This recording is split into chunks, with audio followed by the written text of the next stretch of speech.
I've always been interested in the water. So I was a lifeguard all through high school and college and stuff. And then I always wanted to learn to scuba dive. I just never had the free time to do it.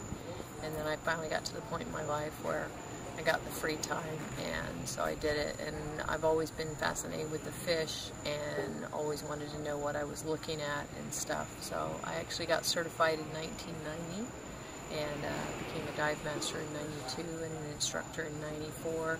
And at that point I decided if I could do it full time, you know, dive and everything, then I would like to do that. And so I've been in the industry now since 96 full time. And so I've been on Little Cayman though for it'll be 17 years in April. I actually hooked up with reef.org when I was working in Belize for a year, and they put me onto their reef survey system that they have. They have a volunteer service, or people volunteer their time and stuff, and they do reef fish surveys, which I think is very interesting to see what species and stuff are on a particular reef. And I got in with them and worked up, so I'm a level 5 with them, which is part of their advanced assessment team in regards to getting invited to other areas to do surveys and stuff, and keeping track of the population of fish in certain areas and that kind of stuff. But I've always been intrigued with fish and counting fish and keeping track of fish and finding new fish and, you know, that kind of stuff. I mean, so in the years that I've been here, so the biggest change, of course, the biggest change for us here in Little Cayman was after La Nina.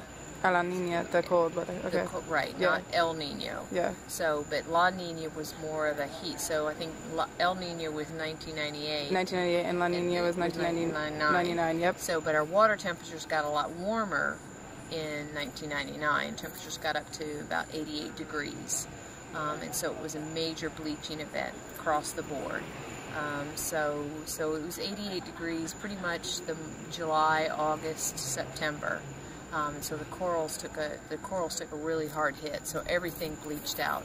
I never realized, you know, I knew hard corals bleached, but I didn't realize soft corals, what we call soft corals, bleached also. So all the gorgonians, all the sea fans, they were all white. Everything was white. The anemones were white. You know, it was like, seriously, it was like diving on it. It's like it had snowed and everything was white, covered in snow. But it wasn't covered, it was just everything was white. How fast did you see that happen? Well, you know, it started happening in July, but you just, you know, it's little bit by little bit. But by September, within 3 months, by September it was all white, and then you would jump in the water, and it was just as white as far as the eye could see. Everything was white. Of course, the fish still had their color and stuff. So, but the reef and everything was just so bleached out and everything. And then, unfortunately, you know, when the coral bleached out, then it's not able to defend itself against bad algae and stuff. The bad algae started coming in and growing on the reef and smothering the reef, and then a lot of that coral never ever recovered after that. So there's a lot more algae, a lot more dead coral, and algae growth. Well, it's still the bite area is still not like what it used to be.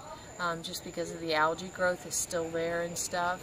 And each year normally we have a little bit of coral bleaching, more just your plate corals, your hard corals and stuff, not to the extent that we had it before. In July and August? Yeah, normally in July and August. August, you know, when the water temperatures are up around more closer to 84, maybe they hit 85. And then you'll see some of the plate corals bleach, but not all the plate corals. Just a few of the plate corals will bleach. They're maybe a little more sensitive or whatever. The lionfish invasion has definitely changed our species and stuff. There are species of fish that I do not see anymore. One of them, we had diamond blennies, which diamond blennies like to hang around anemones, kind of like our version, the Caribbean version of the clownfish. Okay. And normally you would find 2 or 3 diamond blennies around an anemone. I mean, every anemone. And there are anemones everywhere on the reef, so you can find diamond blennies everywhere. And I'm lucky if I see one diamond blenny a year. kind of thing now. They are few and far between. Another species is an arrow blenny, again, that we, you know, you used to be able to find at least a couple a week kind of thing. They were down a little bit deeper, and those are about, now you see one about every 2 or 3 years and stuff.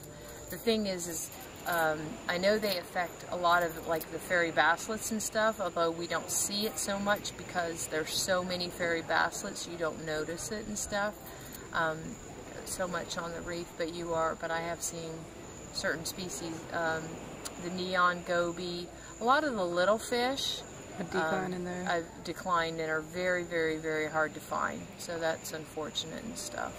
So, you know, I have noticed that those are, you know, something that, you know, used to be able to spot and show to guests and stuff, and now they're next to impossible to find, if at all.